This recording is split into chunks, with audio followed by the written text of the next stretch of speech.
Assalamualaikum warahmatullahi wabarakatuh. Tentang kebersihan jiwa. Yang jelek-jelek tolong jangan masuk. Yang pertama apa? Ambisi. Ambisi berarti mengikatkan kenyamananmu pada apa yang dikatakan atau dilakukan orang lain. Orang yang berambisi itu kan targetnya biasanya keluar dari dirinya. Kesuksesan yang bergantung pada orang lain. Kamu tidak akan ketemu apa yang kamu ambisikan. Hidup yang penuh ambisi tidak akan nyaman, karena bergantung pada yang di luar diri. Bersenang-senang berarti mengikatkan kenyamananmu pada sesuatu yang terjadi pada dirimu. Bersenang-senang juga begitu, tergantung pada mood tadi.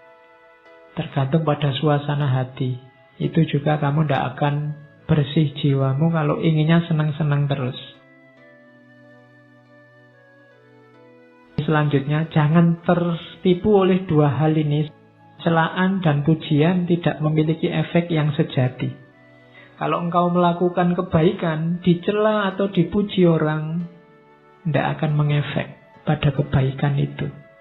Kebaikan tidak akan jadi jelek meskipun dia dicaci orang. Dan sebaliknya, kejelekan juga tidak akan jadi baik meskipun dia dipuji-puji. Celaan dan pujian tidak memiliki efek yang sejati, tidak memiliki efek yang hakiki. Efeknya cuma citra-citra di luar saja, tapi yang baik akan tetap baik, yang jelek juga akan tetap jelek. Biar jiwamu bersih, maka tidak perlu kamu terpengaruh oleh celaan atau pujian. Selanjutnya, tidak ada kesombongan yang lebih tinggi dibandingkan orang yang membanggakan ketidaksombongannya, kerendah hatiannya. Saya Pak, tidak sombong loh saya itu sombong paling pol itu. Saya itu murah hati loh Pak, saya itu suka menolong, baik, tidak sombong. Rendah hati itu, kalau versinya Markus justru itu kesombongan yang paling tinggi. Menyombongkan kerendah hatian. Oke, susah ya rumusnya. Ternyata yang kita anggap rendah hati ternyata justru kesombongan. Kemudian jangan kotori jiwamu dengan kemarahan. Kenapa? Karena efeknya marah itu biasanya lebih dahsyat dibandingkan sebabnya marah. Kamu marah karena temenmu minjem motormu tidak pamit. Kemarahanmu kamu ungkapkan dalam bentuk apa? Itu biasanya efek dari kemarahan ini lebih dahsyat daripada sekedar motormu tadi nggak bisa kamu pakai karena dipinjam sebentar. Jadi hati-hati dengan kemarahan. Makanya ketika kamu tiba-tiba dilanda kemarahan, karena dapat tunjuknya dari hadis itu, kalau kamu pas berdiri duduklah, kalau pas duduk ya berbaringlah. Maksudnya apa? Jangan melakukan apa-apa dulu, karena kamu sedang gelap. Karena efeknya nanti pasti akan kamu sesali. Semua tindakan yang didasari oleh kemarahan akan kamu sesali. Bahkan lebih kamu sesali nanti dibandingkan sebabnya. Itu makanya balas dendam itu dilarang. Kenapa? Balas dendam itu kan karena orang marah, ingin membalas. Itu biasanya balas dendam lebih dahsyat daripada sebabnya. Terus yang dibalas ingin balas lagi. Saling marah itu yang bikin peradaban kita gelap. Kamu dicaci maki orang, dibikinkan fitnah, dibikinkan hoak, kan terus kamu mangkel, terus kamu balas. Emangnya cuma lu yang bisa bikin hoak, aku juga bisa. Terus akhirnya podo rusak, jiwamu jadi tidak bersih. Terus ini juga rumus. Jangan anggap berharga apapun yang membuatmu mengingkari janji, membuatmu kehilangan harga diri, membuatmu membenci orang lain, mencurigai orang lain, mengutuk orang lain, membuatmu berlaku munafik, atau menginginkan sesuatu yang tidak ingin diketahui orang lain.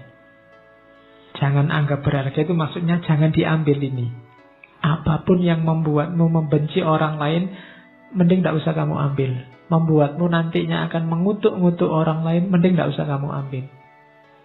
membuatmu kehilangan harga diri, tidak usah kamu ambil. Itu yang disebut jangan dianggap berharga.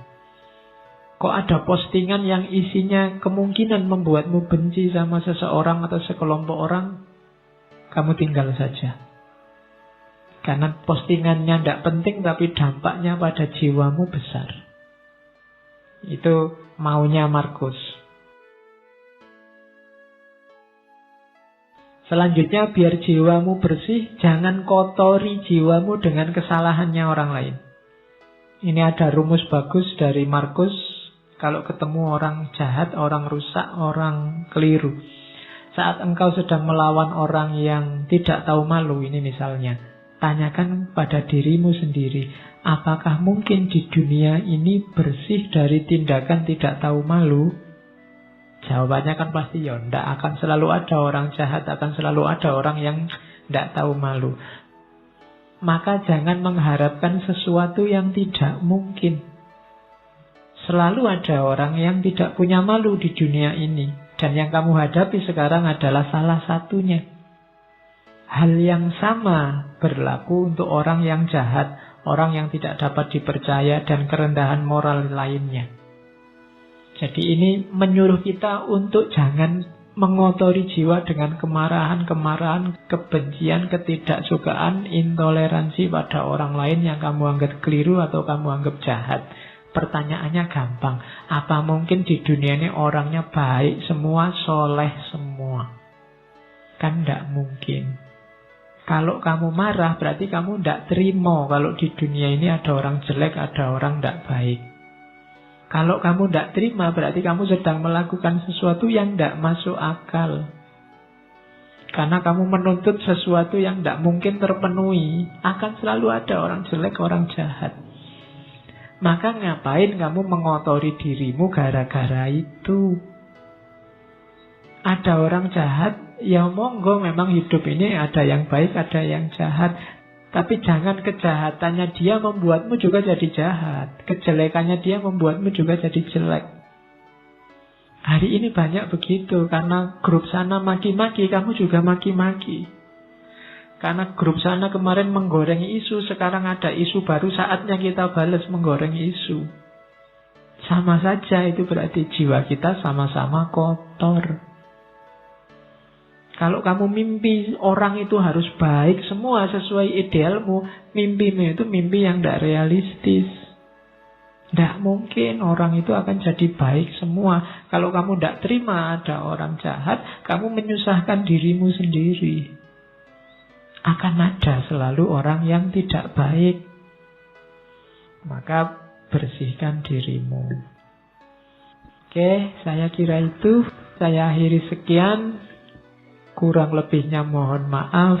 Wallahul muwafiq. Wallahu a'lam bishawab. Wassalamualaikum warahmatullahi wabarakatuh.